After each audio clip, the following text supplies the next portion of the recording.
Hello,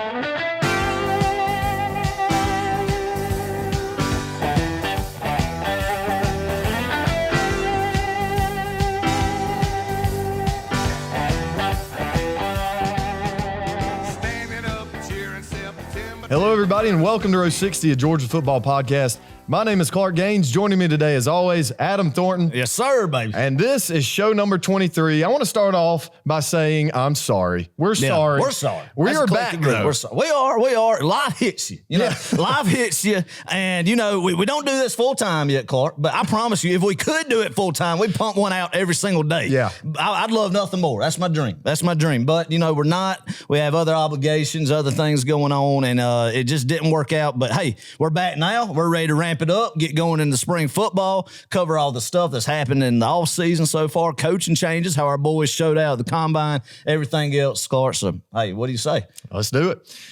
Brand new format. Mm-hmm. This is the first time we're going to bring on a guest. Yes, sir. Before we introduce you to that guest, we want to say a couple of things. Adam. Yes. Speaking of big life events and things going on in your life, you're going to be a dad. I am going to be a dad. And you're not just going to be any dad. You're going to be a girl dad. Yeah, a girl dad. You know, man, brother, we hyped up Stetson. It was going to be a Stetson. You know, I felt it like deep down it was going to be Stetson. We told Stetson's dad I was going to name my kid after Stetson. Like, it's going to be a boy, but it wasn't a boy. It wasn't a boy, and that's great, though. It's fine. I'm excited about a baby girl. I tried to go with Keely. My wife shot down the Keely idea, so therefore, Callie Ann, after all three of our parents is what we came up with. So, hey, you know, but I tried for the Keely. Yeah. Recording in progress. Hey, we're good, but no Stetson. No Stetson. Well, that's okay. That you can still name your kid Stetson. That's right. Hey, Jordan may be a good name. Jordan, I'm telling you. Keely, speaking of, man, just showing off at the combine, brother. Can you, I mean, it's just unreal. 4'7", 8 and 40.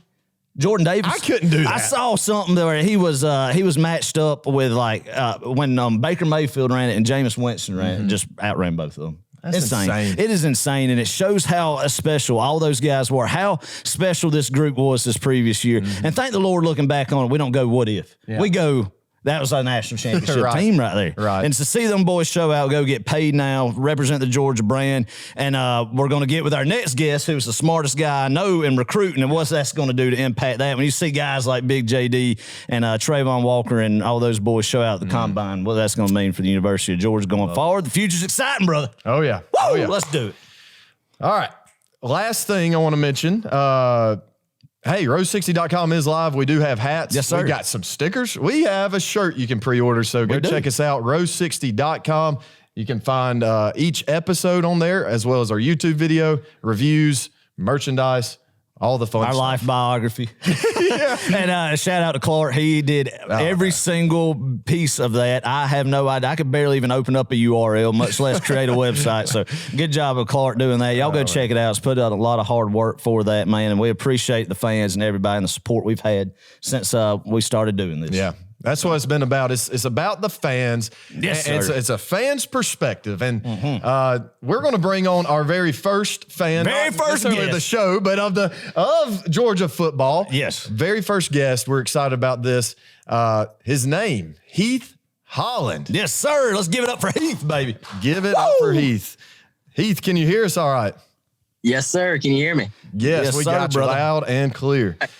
Heath, how you doing tonight, brother? I'm great. Awesome. Blessed to be here, man. Awesome. How are y'all? Oh, we're good, man. We're just trying to get them off-season blues right now, you know, just trying to get a little Georgia football, you know, some other stuff in the world going on kind of gets you down. But you think about that January 10th night and replay that night, and then think about the future, it gets you jacked up. Hey, baby, there ain't no off-season now with the transfer portal, recruiting. It just keeps rolling. There you go. So, that's right, brother. That's right. Well, Heath. September. That's right. Well, Heath, man, we're excited to get you on. You're somebody I've known a long time, somebody I've taught Georgia football with a long time, and I can honestly say you know the most about college Georgia football recruiting, not only Georgia football recruiting, but college football recruiting than anybody I know and have been for years and years, and to have a lot of good scoops. So we want to get your input on that. We know fans love to hear about the recruiting. We want to hear everything about what, your history with Georgia football, what you think about about some changes we've had and everything else then. So yeah, we got a lot in store. Got a list of questions for you, Heath. But let's start off with this just to get to know you a little bit better and for our fans, our listeners, our viewers to get to know you as well. Just tell us a little bit about you, where you're from, your family, what you do. Mm-hmm. Okay. Yeah. I mean, I was born and raised in Franklin County. Yes, sir. Yeah. About 45 miles from Athens, I guess we are. And me and my dad, we do house and paint contracting, and I've been in the horse industry forever. So I run and train barrel horses, been doing that a long time. So yeah, do that and be a Georgia fan on the side. There you go, man. I love it, Heath. I remember you've been in the horses for a long time. Have you seen a spike in interest and people asking you questions about like duck hunting was when Duck Dynasty started? But since Yellowstone has gotten popular, have you seen more people kind of get interested in the horses and everything? Well, actually, the main director for Yellowstone, Taylor Sheridan. Yeah. He's involved with now like a big organization that took over one of our biggest deals. It's called the American. It paid $2 million this year to win it. God damn. And so now they've took over that. I think they're creating some channel coming up pretty soon, maybe like the Inspiration Channel or something like that. So yeah, he's involved with the, Teton Ridge, and they're pumping a lot of money into it. Oh, so, man, that's awesome. Yeah, the horse industry is pretty insane right now. Oh, I bet. I mean, that's interesting stuff. Yeah, that is. Hey, Heath, let me ask you, where do you go to do this barrel racing? Man, I've been all over it. Texas, Oklahoma, and then as close as here. Yeah. Raven, Elberton, things like that. So, I mean, it's probably 35 weekends out of the year we're going. Oh man, that's awesome, man. I love it. I bet I would love to go out to the Midwest and see, that kind of atmosphere there, what it's like. And I bet, God, I can imagine just the horses and the people there and cowboys and cowgirls that show up to those events. It's just, I bet it's amazing. I mean, man. To them, it's like, it'd be like Georgia football, Right. I mean, there's some people that are that passionate, and you could probably speak a lot more to that. Well, for sure. Well, I mean, if you're not completely invested into it, you'll go broke doing it. Oh, yeah. For sure. Right. So it's a very money and time consuming thing. You can't have one foot in, 1 foot out. But yeah, we just got back from Louisiana, Kinder, pretty close to LSU country. It's it's all purple and gold down there. Oh yeah, man. For sure. They love their Tigers. Shoot, yeah, brother, they do. That's a diehard fan base right there. I'll never forget going out there in 18. Ooh, so the horse fan. I mean, as far as the treatment to opposing fans, I mean, I respected it because, of course, we love rowdy, good, passionate fan base. But you're not kidding. That's a different breed of them out there now. Mm-hmm. But the Cajun. Yes, sir. LSU country. But that's also. I want to. Is there a bigger adrenaline rush than getting on that horse and turning those barrels for that amount of time that you're doing? I mean, that just seems like it's a rush from beginning to end. It is, but the main adrenaline is when you're going in the alleyway, right, and you're about to, your heart is just thumping. Right. But then once you go, I mean, you don't really have time to think that much. You almost black out. You gotta roll. Man.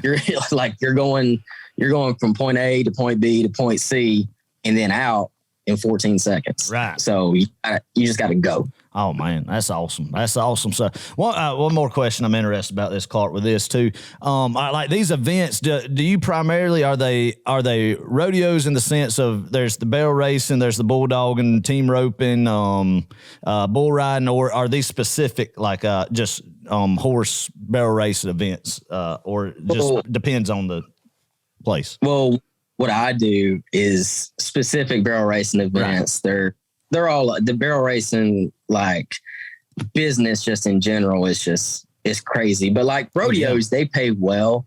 Mm-hmm. And if you have a good rodeo horse, they're worth a lot of money. Right. But women can only barrel race in rodeo. Right. So and they're making some changes and all that, but I still don't really have no interest in that. Yeah, it's it's not my thing. I got you. Oh yeah, yeah. So it's more primarily geared to these events are for. Man, I bet that's some competition. I'd like to see that. That's something I would love to see. Yeah. Oh yeah, man. Like when you out to the futurities, that's like the aged events for the horses, like horses 4-year-old and under.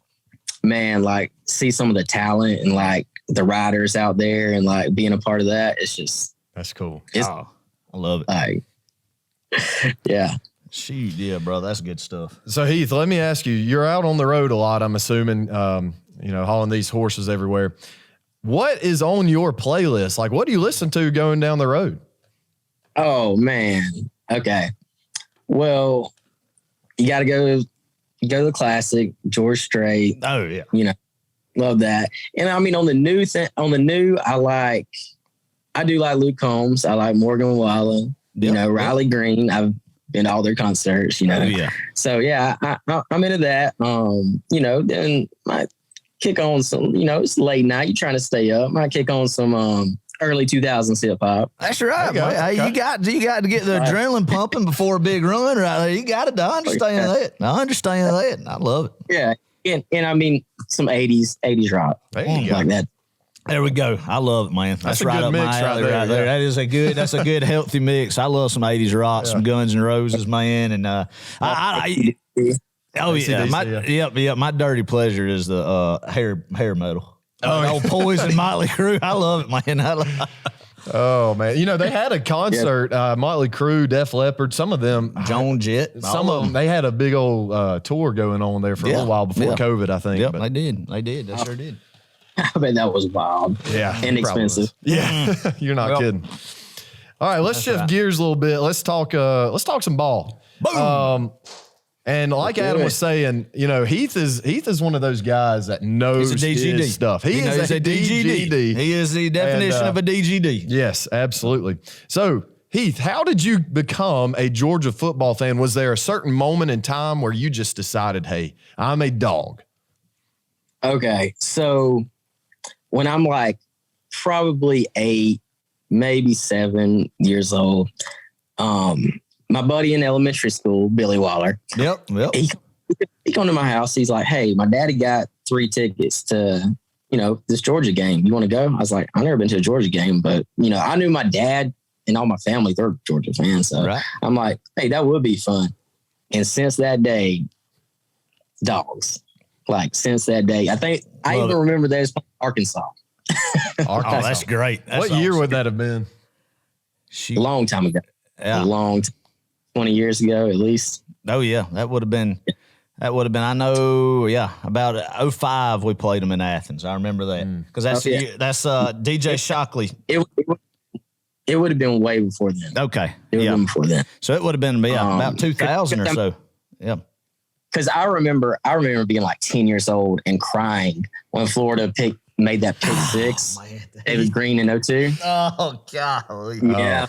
I still have that visual image, and we were both young at the time, 9 and 10 years old. Oh, we were babies. Oh yeah, and I remember Terrence Edwards dropping that football wide open. I mean, right through us. I mean, I love Terrence Dead, a great receiver, set many records during his time at Georgia, but that one ball just wide open to him. But yes, the pick 6, that game still haunts me. Yeah, and I mean Terrence, he's a damn good dog, man. Dang right. He's got his thing going on right now with his camp. He takes a lot of high schoolers and even college, like Eric Gilbert, Jermaine Burton, all them. Like he's out there coaching them guys up, man. He does a great job at what he does. I think he got a job now. Where's he at now? I don't know. That's what I was going to ask you. Do you see him getting into the college ranks and coaching? Yeah, oh, for sure. Because I know he was on the hot board, kind of. I mean, his name was thrown around with our vacancy this past offseason. Somebody said because of his relationship with some of those guys that Heath mentioned. But yeah, right. I don't know where he's at right now, Heath. To be honest with you, I know he's got his own little camps, like you said, and kind of. What is it? A high school he's at right now? Yeah, I think the high school. I think Milton. Milton, yes. That rings a bell. That rings a bell. Yeah, I think. No, I could be wrong on that, but Yeah, man, he does good, man. Only 1,000-yard receiver. That's right. That's right, brother. You're right. That'll change. Yes, sir. That's right. That's right. Now, speaking about wide receiver coaches, of course, since we've recorded, Cortez Hankton left to go back to LSU. I think he's originally from the state of Louisiana. So he joins Brian Kelly's staff in Baton Rouge, and Brian McClendon comes back home. Now, Heath, I want to ask you this question. I personally, from the outside noise I've heard, never thought I'd see Brian McClendon and Kirby Smart on the same coaching staff because of the rumors of when, Brian McClendon was interim head coach during the Gator Bowl, Rick's last year, and Kirby was hired. And there came out there was bad blood between them on the recruiting trail, that it couldn't really be salvaged between them. Have you heard that before? Was there any truth to that? And it's just time heals everything? Or how do you feel about B-Mac coming home? Yeah, I mean, that is like, okay, when you got a couple alphas on the recruiting trail and, you got Alabama, you got Georgia, and your best recruiter on both staffs are going for some of these top dudes, like sometimes there's going to be a little bit of friction. But yeah, I mean, time and money heals all wounds, and B-Mac had an opportunity to come back to his alma mater, and it was a no-brainer. That's right. So, and I mean, B-Mac is that dude at recruiting. Like, he's the reason we got Todd Gurley, Keith Marshall, Sony, Nick, all those. He was the running backs coach. And I mean, those are guys. Oh yeah. Right. Like, I mean, Sony and Nick, like what they did for us in 2017, dude, like that Sony run in the Rose Bowl, all time. Oh yeah, I'm telling you, one of the best plays there is out there. You're right, man. I tell you, one thing too about B-Mac, like you said, he is an elite recruiter, and I think that's somewhere the wide receiver position is something that I would love to see some more elite guys come into. And do you think that's something he's going to bring to Athens, Heath? And there's some names that we should be looking out for with him now there. Absolutely, dude. Like, I fully expect us to get four or five higher caliber wide receivers than what we signed in the last 2 years. Right. Like our 2020 class was great. We had Rosemy, Burton, Arian Smith, McConkey on the back end. Right. We signed him right at signing day. Right. Fun fact, McConkey, his sister actually barrel races. Oh, so, nice. Yeah, up there. He grew up a Tennessee fan. Okay. But, yeah, so they kind of missed out there. But yeah, no, I fully expect this class to be a good one. And I personally would look out for the portal too. Like, yeah, time before May 1st, just a couple of names I've heard that we might be after if they do hit the portal. I don't think anybody would be upset about it. I love it, man. And that's kind of what I thought, Heath. And Clark, I want you to weigh on to this too. I kind of thought, Kirby's approach is, hey, man, and it's smart to me. And I think it should be smart to every college player and player two going into the next. See what spring happens. See what the depth chart looks like after spring. And then, start managing stuff and making decisions after your spring comes. So, Heath, so you think there's going to be some movement we're going to see after spring ball and everything kind of dies down after that?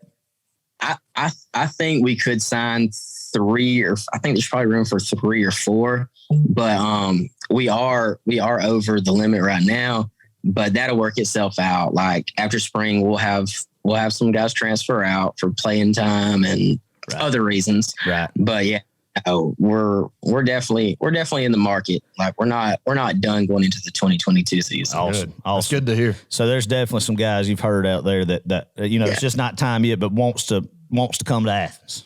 Yeah, and bottom line, if Eric Gilbert is ready to go, that's another freak. Like that's right. He's uber talented. So you get him in there, and honestly, Brock is pretty much like a flexed out. You know what I'm saying? No, so he's a jumbo wide receiver.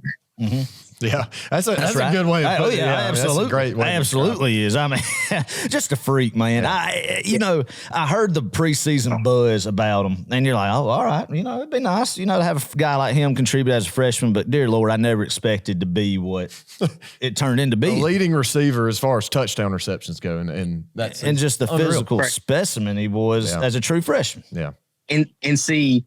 What happened was Eric, he had some things going on. Right. And Darnell broke his bone in his foot. Yep. And that was like right during fall camp. And so that kind of thrust Bowers into like getting those first team reps. And so by the time Darnell came back, Bowers has already took that role and kind of ran with it. Right. But I mean, at the time it was an awful thing because Darnell is like one of the best blockers on the team. Right. Like you throw 10 pounds on Darnell, he's a first round pick, your left tackle. Right. That's right. That's right. Yeah. And I get with the buzz when the rumors about Darnell, the chatter you've heard really for a while about him wanting to get, I understand, you see Brock get them touches, and I'm sure a lot of tight ends want to be like that, want to be the Gronk, want to be the Travis Kelce type. And, they're getting paid more and more in the league to be that type of guy. But I just don't see Darnell ever, wherever he's going and at the next level, being one of those guys. I could be wrong on that, but I think, like you said, his best skills is dang blocking. Oh man, like he's an old school NFL tight end. Yes, sir. You know what I'm saying? Oh yeah, one that actually does block and do all that. He's not this 6'3", 225-pound guy that runs a 4.4. Right. No, he's the big jumbo physical type dude. Like throw it up to him. Like, I mean, the guy's almost 6'9". Like he's just like he looks like a mutant. Like he is freaky. Oh, but I do think we're going to try to get him the ball more because he is tough to bring down when he touches it. But I think as of right now he's planning on sticking around. So awesome. Because if he was to transfer and it was going to be in the SEC, he would have had to do it back in February. That's a good point. So yeah, and then I got till May 1st to make that decision. I think he's going to stick around, but it's kids. Right. They're like, will change their mind at the drop of in the transfer portal now. You pretty much got to monitor it 24/7. Oh, yeah, it's a Wild West now, ain't it, brother? Between that and NIL, I tell you, it's the Wild West. I tell you, man. I love him, man, and it's crazy. What was I going to say? I was going to say something else, Clark, about him, but I've completely just lost my train of thought about that. But let's continue, Heath, to go. I want to, because something we hadn't touched on, unless you got something real quick, Clark. I was going to keep touching on new coaching changes. Yeah. But go ahead, and we all just need to hash this out. We haven't really talked about them yet. We haven't been on. But let's talk about, I think, the big elephant coaching change in the room that apparently for people inside the program wasn't a surprise, but to us was like, what the world when we first read it? And that's Matt Luke retiring. Heath, what do you think about that? First off, let's just talk about Luke leaving. Have you heard that it wasn't, that it was something that I guess Kirby and the rest of the staff saw coming? And is it truly a retirement, kind of he wants to spend more time with family, kind of the grind, the stress of the college football lifestyle, especially being in Kirby Smart's coaching staff and the demand for the time to recruit and being on the trail? Was that too much for him? Or, is there anything you touched on that with? Yeah, they pretty much saw it coming. Right. Like I think Matt, he just wanted to be a dad, which is completely fine. Yeah. In respect, and his son's a heck of a baseball player. What I heard. Right. So he's wanting to take some time off. I think he's wanting to stay. Him and his family's wanting to stay in the Athens area. He has a great relationship with Kirby. Right. His wife and Kirby's wife are good friends. So, it really might not surprise me to see him in a couple years, maybe be back as an analyst or something. Right. It really just depends on what he wants to do.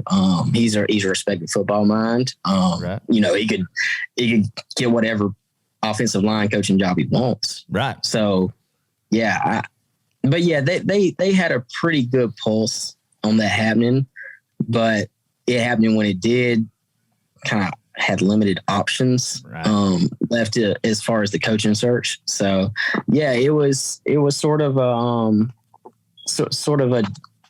not per se rush job on the offensive line hire, but it was after a lot of coaches already signed extensions, things of that nature too. So, but yeah, he's taking some time to be a dad, you know. So good deal. Respect. Yeah, you got to respect that. Got to respect him and think that. I mean, you know, you look at it.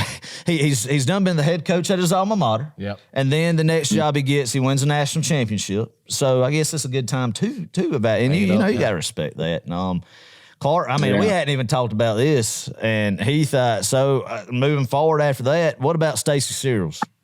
How do you feel about it? I mean, guy who's been here before under Rick. What's y'all's thoughts on that? I don't even really, to be quite honest with you, I don't have much an opinion on this. I don't know much about it, so I'm not even going to comment. So I'm going to leave it to you, Heath, to give us your input. I've had mixed feelings about it. You know, I wasn't too crazy about like dipping into an old well there. You know, he does better in Georgia's type offense, like smash mouth, let's run the ball, you know, like overpower them. I do think some of his offensive lines has had some struggles in pass blocking. I'm concerned about that. But like when you go from Pittman to Luke, the next hire is like unfairly going to be like critiqued. That's right. You know, you go from two guys like that's been head coaches now. Sam, so what Sam is doing at Arkansas is just unreal. The way he's turning that program around this quick, but that's Sam. Like he's an elite recruiter. You know, a great leader of men. That's the reason why all of his players are, you know, enamored with him. Like, you know, he's like their best friend and also a great coach. And then Matt Luke, you know, very, very sharp mind, very good offensive line coach. You know, but it's hard. Listen, when you've had Sam Pittman, he changed the culture for Georgia. Like before that, the cupboard was pretty. Yes. I'm sorry. I have to say it. To say it. When you go from Rob Sale to who is Florida's offensive coordinator, right? And or OL coach. Yeah. Is it just OL coach or is it OC too? Is it OL coach?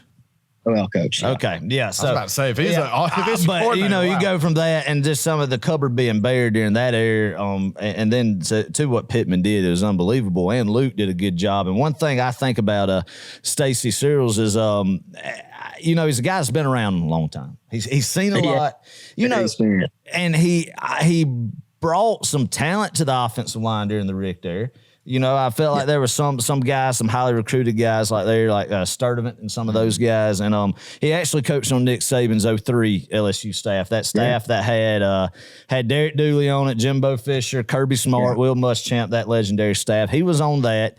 You know, and if a guy like Matt Brown hires him, then there has to be respect there. And I've also heard that maybe Saban has maybe filled him out before again. So, I mean, he's definitely a guy that's respected in the league. And I've heard, and like he said, I think he hit the nail on the head with it, is he's a guy that I think is going to be really good when it's smash mouth football. And I think that's just Kirby's brand of football. And I think that's what we don't need to be questioning anything Kirby Smart does anymore. We're done with that. You know, so I guess that's what my question was going to be to you. Do you see it? I mean, you know, you've heard it. You've heard the outside noise of everybody like, oh, we need to be more, you know, fast paced on offense, air it out more, you know, and stuff like that.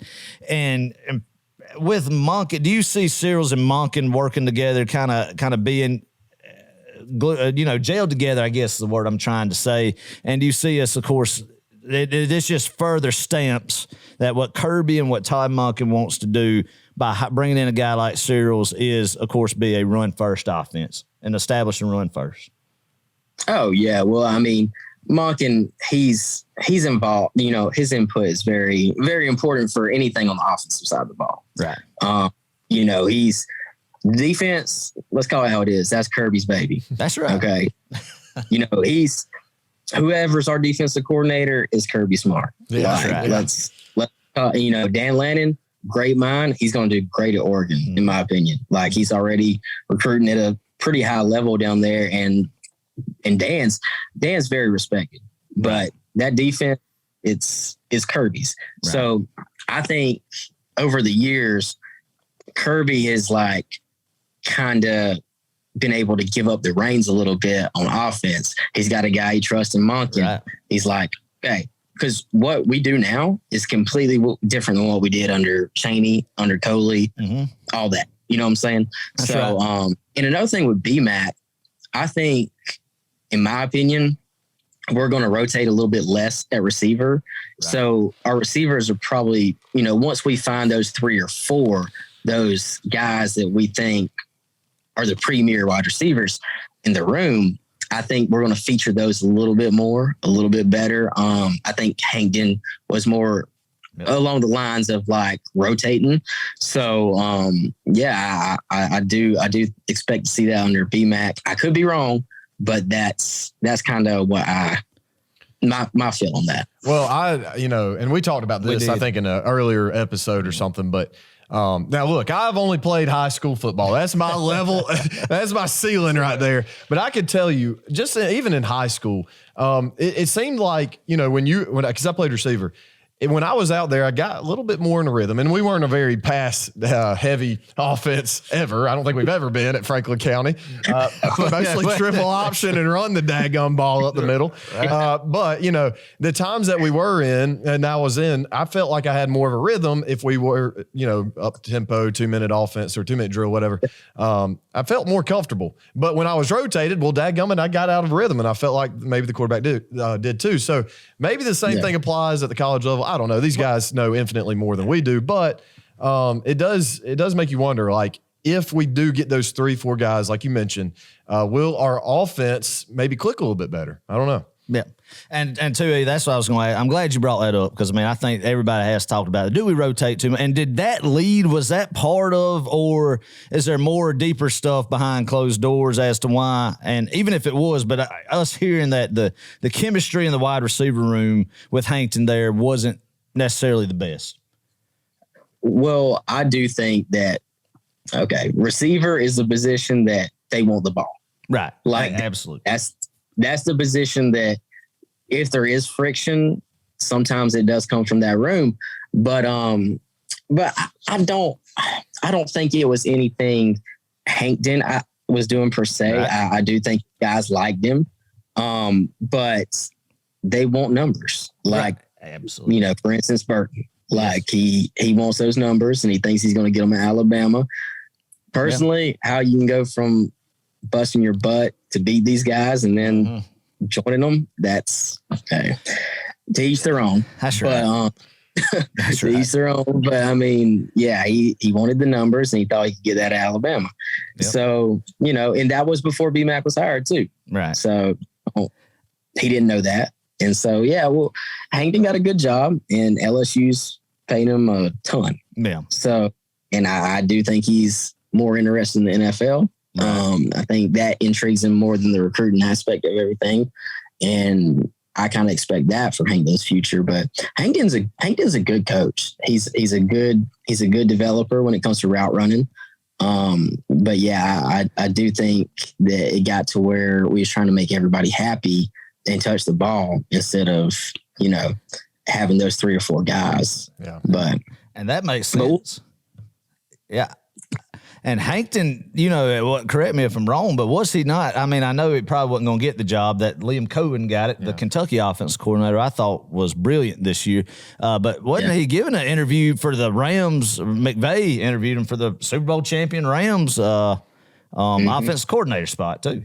So, that thinks when you got the Super Bowl winning head coach, a college position group player being interviewed for an offense coordinator spot, now we know that would be McVay's offense and his play calling, but still that's a high honor and very thankful for what he did here at Georgia. But I'm like you, Heath, I'm excited to see B-Mac back and a guy do on the trail, a guy who has now got West Coast connections, got Florida connections, and is going to be a guy that's in the Southeast is going to be really good. Yeah.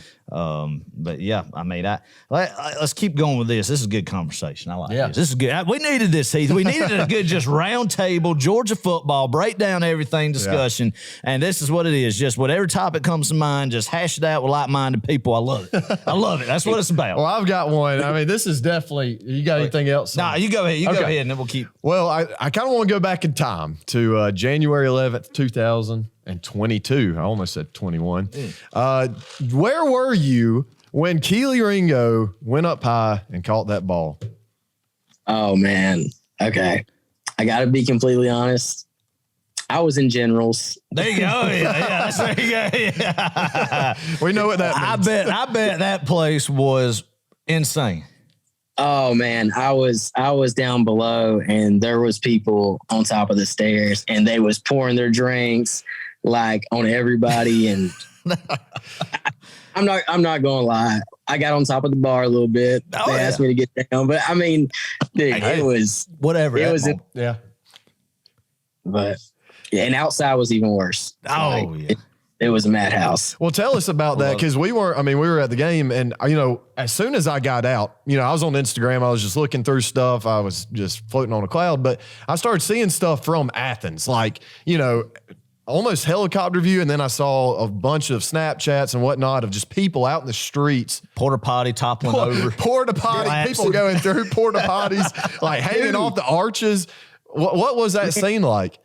Dude, this guy got on top of the light pole. How he climbed up there, I have no idea. Like, it makes no sense. He got on top of the light pole, and then somebody knocked over the porta potty, and he did like the Macho Man big elbowed the porta potty, missed the porta potty just a little bit. Oh no! Oh, dude, it was crazy. They was throwing cones. Yes, I saw that. Yeah, it was definitely a madhouse for sure. I actually got COVID that night. Hey, it was worth it. It was worth it for that celebration. Hey, I watched the replay. I was stuck in the house for about a week, so I watched the replay of the game. I don't probably at least 2 times a day. I don't blame you, bro. That's awesome. I mean, that's a memory. Shoot, being in downtown Athens the night Georgia wins the national championship, just unreal. I love it, man. I mean, I'm jealous of y'all getting to go. And I started to go, and then they was calling for some real bad weather, and I was like, I don't know. And then I regretted it instantly. Well, man, I tell you, the ride up there, it rained. I mean, in a hard rain going through Kentucky. Yeah. And I mean, I almost like, we're not going to make it to go see the Dawgs play. And then you got up there and it was 8 degrees, literally 8 degrees. The morning before the game is the most cold I've ever felt in my life. It just bit you different. But hey, after that game, when we came out of that stadium, it felt like we were on the beach in Miami. There wasn't no cold to go running through our body right then. That celebration. Hey, Miami, that was a good one too. Oh, man. Harbaugh, but I'm glad that was good. I'm glad you brought that up, Heath, because I obviously love the national championship, but I do not want people to ever take for granted of what the Orange Bowl win against a program like Michigan and a coach like Harbaugh meant. And how fun that game was, and how outmanned Michigan was, and the look on Harbaugh's face during that game was just unreal. And Todd Monken's scheming didn't make Hayden Hutchinson a non-factor, and then just it was unreal. Honestly, that game could have been 50-0. Yep, honestly, easily. The second half was completely foot off the gas. Like, all right, let's get to Indy. That's it. So that's it. And our season was like that. Like, you can bring up whatever you want about our offensive numbers, which was also top 5 in the country. Right. But we wasn't playing second halves. Like, we could have ran it up and scored 60 a game on, probably 70% of our opponents. Yeah. So, I mean, like, that's right. Our offense was better than what it was given credit for. That's right. I tell you, you're exactly right. And that leads me to a question I just thought of. Yeah. And I'll tell you, mine, Heath, what was your first moment during the season where you were like, yeah, this team's for real. It's click, everything. The pieces are in place for a national championship run. Was there a specific time? I mean, I know you would think preseason, looking at the roster, everything, that, yeah, the potential's there, but you realize it's clicking. Mine was the Arkansas game. After that performance against Arkansas, I was like, this is it. This is the most talented team I've ever seen in Athens. But what was your and Clark, I'll ask you too, because I don't think I've asked you that either. What was your moment, Heath? Clemson. Like, watching that defense against Clemson, I was like, if we get a gelling on offense, like, first of all, I was like, if we just get past this game, let's just do that. Yeah. Right. So, but yeah, I was like, man, this defensive front, how many times did we sack DJ? Probably like 7 or 8 times. 7 or 8 times. I was like, and JD looked different, man. Like, he looked faster. The whole defense was just bananas.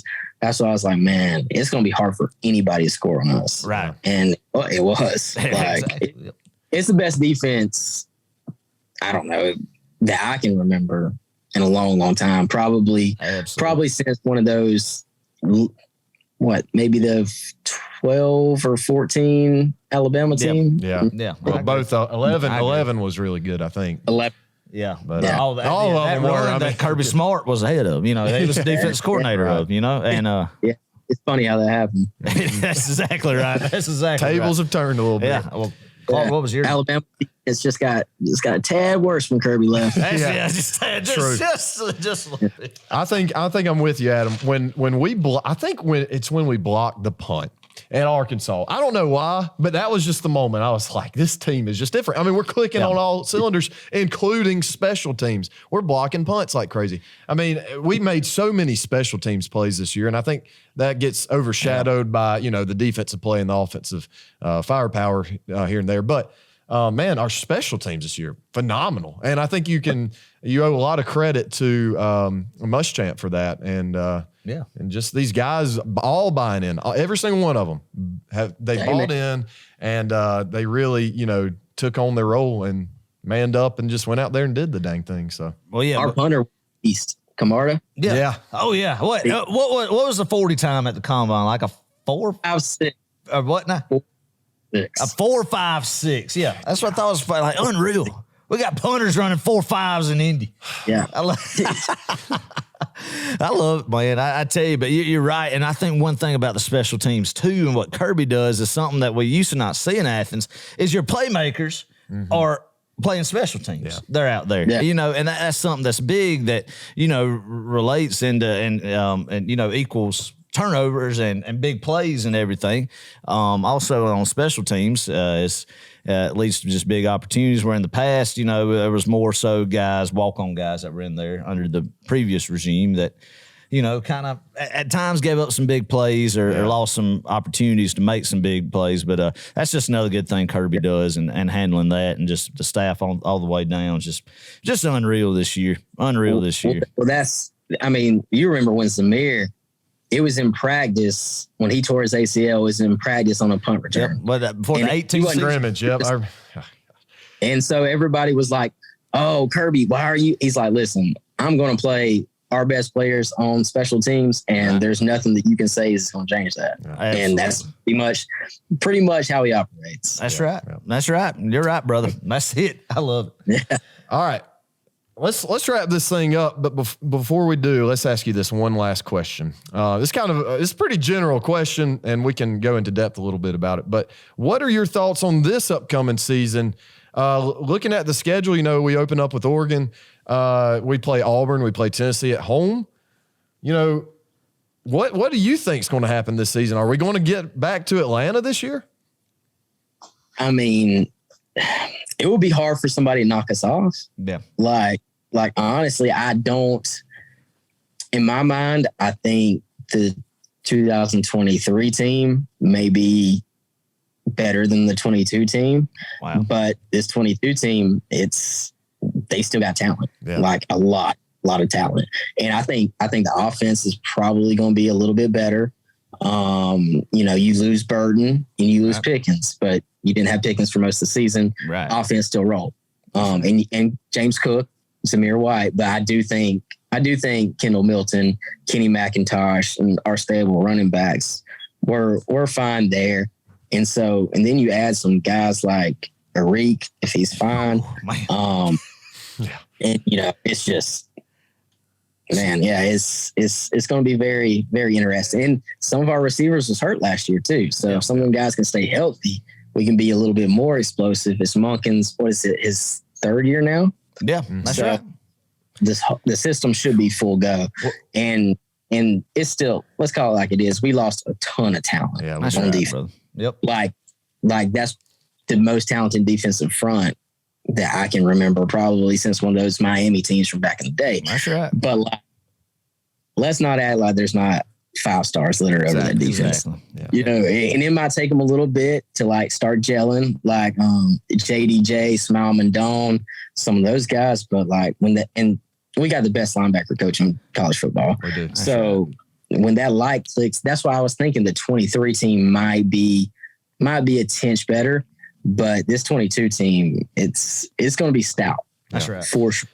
That's one thing too. I wanted to ask you with your knowledge of recruiting and knowing it so well. Tell our listeners, who do you think a name that we need to go ahead right now and be like, when it happens, be like, well, Heath Holland told us in March that this guy was going to make an impact and told us his name first for some of the guys out there that listening to this. For the 22 season? Yeah, for the 22. So one of the guys that just came in, who do you think could be just a couple guys off you think that can make an impact right when they hit campus?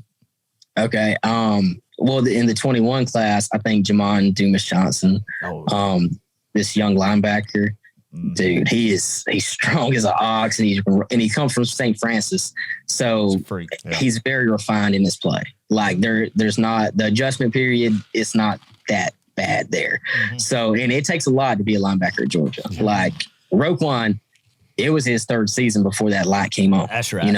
That's right. It takes a very intelligent guy, and but sticking at that linebacker position, the freshman we got this class, Jalen Walker, dude, he is so smart. He is so physical, like 6'3". He's built like Quay Walker. Like he's very, very, he's the son of a coach, college coach, very talented dude. And on the back end, losing DK, I think Kamari Lassiter is the guy that had a huge camp last year. And I think this spring's a big one for him. And he's better than his ranking. When we sign a defensive guy, and they're a 3-star, low 4-star, typically they're better than that. Right. Like there's a development thing going on, but it's also an evaluation thing. Sure. Like in the 2018 class, we get Jordan Davis, right? Right. And he's this guy that people think that he's going to be an offensive lineman because he looks like an offensive lineman. Right. And so you turn that 3-star into this big, massive bear. Yeah. It runs a 4.7. That's not supposed to be possible. No. And then a funny thing that year before we signed Devontae Wyatt, he's a low 4-star, high 3-star type dude. And we didn't have room to put him in the class, dude. Right. So he's a full qualifier. Right. We send him to JUCO. We send him to Hutch for a year. He redshirts there. And then he signs on for the 2018 class. So those two guys say if we had somebody that was ranked higher, but isn't at their talent level, we don't have those guys. Right. So it's evaluation of that talent. Like Devontae Wyatt, he was a track guy in high school, 290 pounds. That's talent to work with. That's freak athleticism, man. Yeah. And I mean, guys like in that defense, you have guys in each position, each level of the defense. Yeah. I think that are going to be leaders too coming back. You got guys like Nolan Smith, I think, who's going to be the leader on defense. Jalen Carter. And then you get Keely Ringo after making that big play in the 3rd level, and then Jalen Carter. Mm-hmm. Clark, dude, freak. 88 is a monster. He is. I heard it from somebody. They had a great analysis on Jalen Carter, but they were convinced that he was better than Jordan Davis and or Devontae Wyatt. So, I mean, I could almost see that. Oh yeah. He's a stud, man. like his first step is just and just so strong. Like Carter's a dude. Oh, like he's not a guy. Dude is a dude. He is, man. How about another defensive line recruit that everybody's kind of got some hype? Everybody's been talking about. Bear Alexander. Is he the real deal? Is this a guy that's going to be in the next step in this great lineage of guys that Trey Scott's bringing in? Man, like Trey Scott, like he recruits like Cadillacs, but yeah. On him, you know what I'm saying? So like Bear, he's kind of raw. Like he's bounced around in some high schools and stuff like that. But this year he was at IMG and he had some massive improvements and it's like overall like refinement of his game. Right. But the talent, the brute strength, like Bear's a freak for sure. But the guy on the defensive line that I think, well, he could be a jack linebacker or he could be that Trayvon Walker role is Michael Williams. Like that guy, like he's nasty. Oh, yeah. Like nasty. And he'll play quicker. He'll play earlier than Trayvon did for us because he's not as raw. Like he works with Chuck Smith. His game is pretty refined and he's nasty. Oh, man. Nasty. Chris Miller, also really good. I love it. Well, these guys, everybody needs to pay attention to this. You know, Heath, I mean, I'm when I say I cannot reiterate it enough that Heath knows his stuff. Yeah. Scoop. And it's been that way for years and everything. And that's one thing. And Trey Scott, talking about him, and we've mentioned this before on the podcast, Heath, but early on in his tenure at Georgia, a guy that really just got ridiculed by the fan base, and good on him for what he has done and the guys he's brought in, the talent he's developed on that defensive line. I'm really happy for him.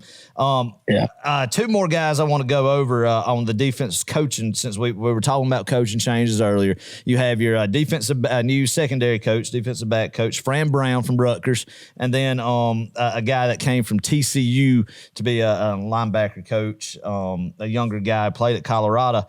I've yet to figure out how to pronounce his name. Chidera Uzo Deribe. How do you pronounce it?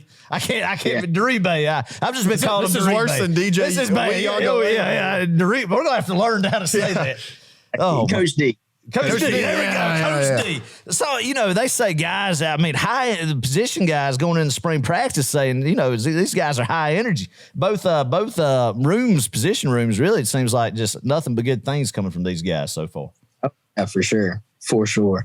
And Coach D, man, like he's a young guy. Like he's our age. Right. And I'm 29, right? 28 years old.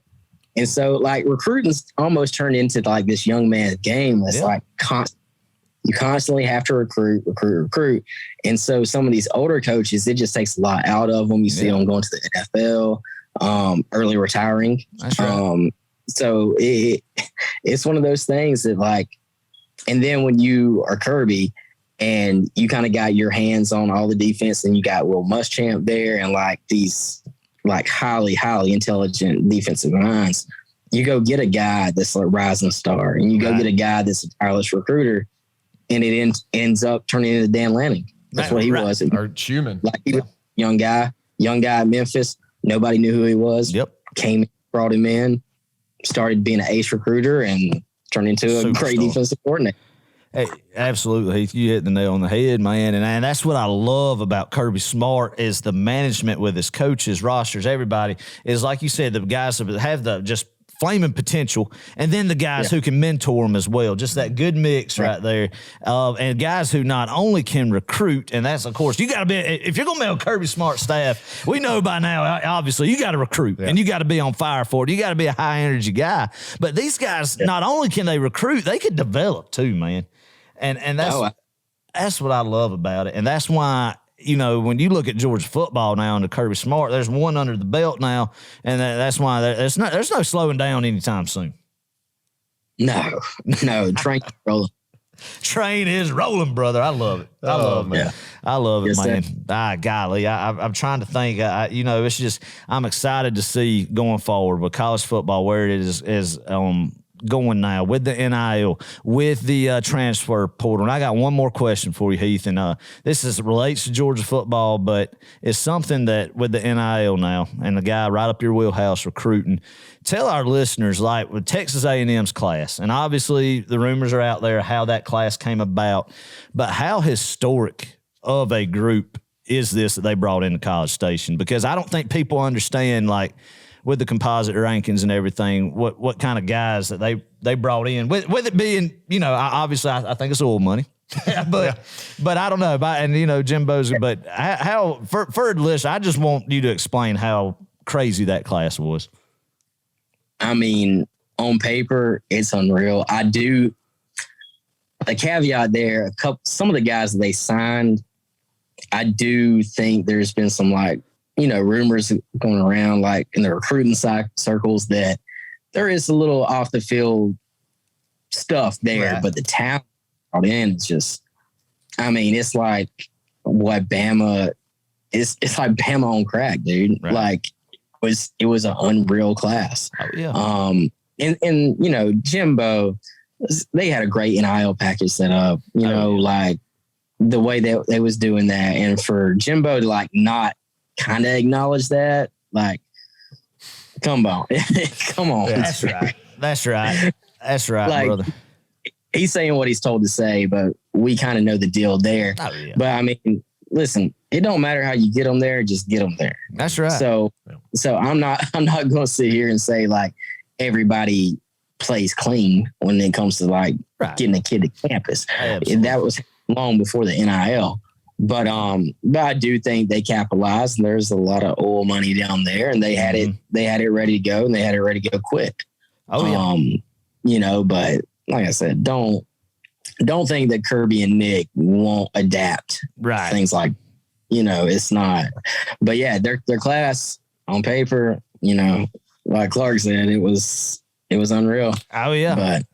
And I tell you, man, and Kirby's gonna get his. Kirby and his staff, they're gonna get theirs, and they're bringing talent to Athens is only going to continue with guys posting combine numbers like we just saw, and national championships coming in, and then this NFL draft's going to be littered with first round picks, and Kirby's just building his resume, becoming. He's going to get these guys in, but I'll be honest, I like the fact that A&M's bringing guys in. I think that to have somebody breathing down Alabama's neck in the West would be, it's good. It's good. Yeah. I already beat them this past year. So when you can just, and Georgia, we have a pretty good grasp on the East. Last year, Florida guys, but another thing, kind of changed the subject. Are y'all not so glad that we won when it wasn't during the COVID year? Yes. Thank God. We've thought, thank the Lord, and man. I even said it, during that year, I was like, man, wouldn't this be the year we win it all? And nobody would count it. There'd always be a little asterisk. Everybody. And I said that year. Yeah. And maybe, I don't know how many other people said this. I might have been the only Georgia football fan out there that said this, but